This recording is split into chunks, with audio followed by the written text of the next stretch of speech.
All right, so if you're a dentist, sure, you can invest in the stock market, you can invest in bonds, you can invest in real estate, and maybe you make an 8%, 9%, maybe a 10% return. I mean, that's nice, don't get me wrong. Should you invest in the stock market? Should you invest in bonds, real estate? Sure, that's great. But as a dentist, you have a superpower that non-dentists don't have. You have the ability to make an investment that offers significantly higher returns, lower risks, and a more predictable stream of income than non-dentists could even think of. Buying your own practice. As a practice owner, you can expect to make about $150,000 more than if you're working as an associate. Let's say you decide instead of buying a practice, you're going to stay as an associate and you want to receive an extra $150,000 from the stock market. Now, assuming a 10% return from your stocks, which is generous, you would need to have $1.5 million invested in order to receive an income of $150,000 per year. If you are working as a dental associate,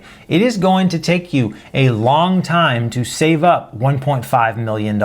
This is why it's so crazy that this year you could go find a practice that is profitable, go to a bank, the bank will give you the loan, you then buy this practice and you are now making an extra $150,000 per year. And you don't have to spend 8, 9, 10 years saving in order to have $1.5 million in the bank in order to get the returns from the stock market. Don't underestimate the power that this gives you. I would like to see you go to a bank right now and ask them for $1.5 million so that you can invest it in stocks. They're literally going to laugh you out of the room. However, now let's say you go to a bank with the documents of a profitable practice and your license to show that you are able to replicate the production of that selling dentist. You go to the same bank that laughed you out of the door trying to get that money for the stocks, and all of a sudden they are going to treat you like royalty, VIP treatment, because they know as a dentist, if you take over this practice, you are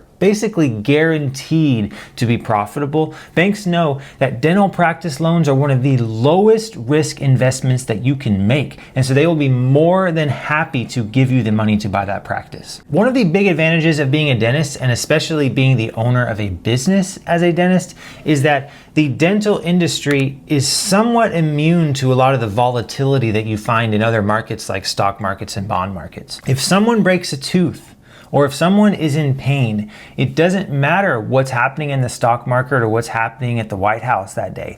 That patient is going to want to come see a dentist. Some areas like cosmetics and orthodontists might be a little bit more cyclical in nature, but if you're doing general bread and butter dentistry, your services are going to be in demand no matter what is happening in the economy. The other advantage that dentistry has is insurance. Sure, sometimes it's a pain to work with insurance companies, and would dentistry be better off without insurance companies?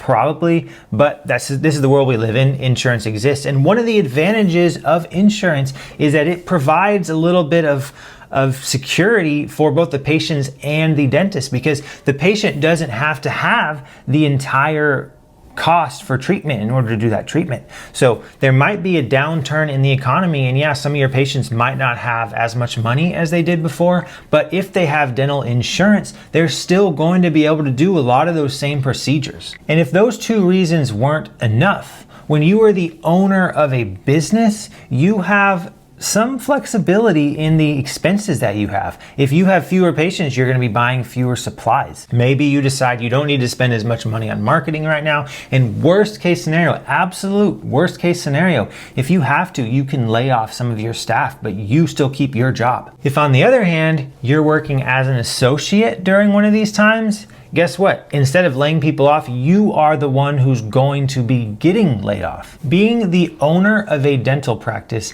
is one of the lowest risk businesses and just jobs and ways to earn money in general that exists. Finally, keep in mind that when you buy a dental practice, not only are you going to be making an additional $150,000 more per year on average, you are also going to be building equity in a business that you are later going to be able to sell, potentially at a massive profit. When you buy the practice, you are going to have a practice loan. Usually it's a 10-year loan.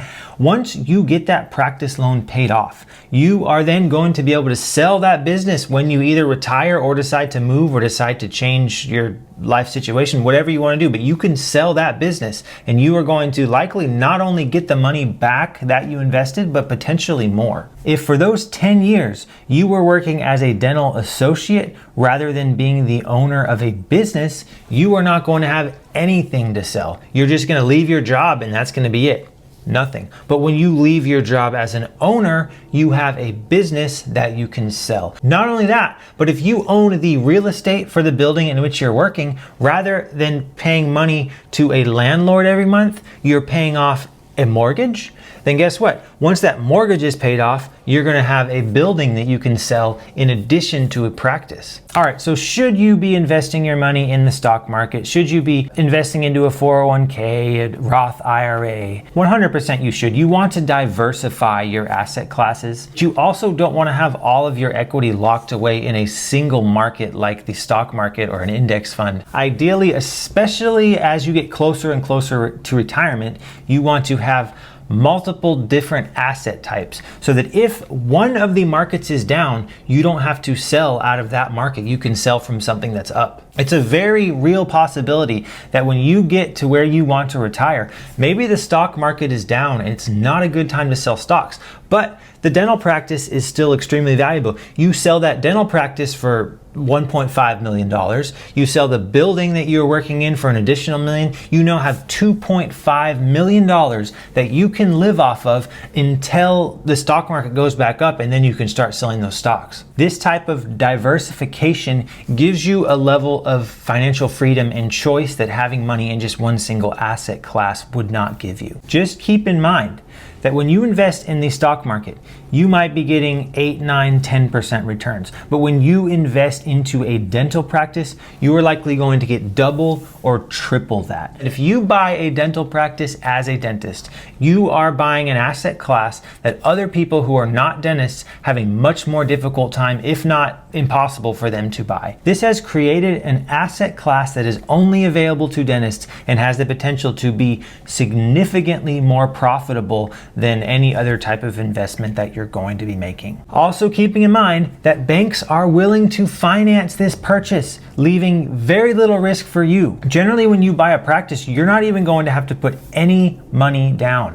which is just, it's absolutely insane. As far as I am aware, there are no other investments out there that give you this kind of security, this kind of income, while also being able to be financed 100% by a bank. You spent an enormous amount of money to go to dental school and become a dentist, and now you have a superpower, the ability to buy a dental practice. Do not let your superpower go to waste.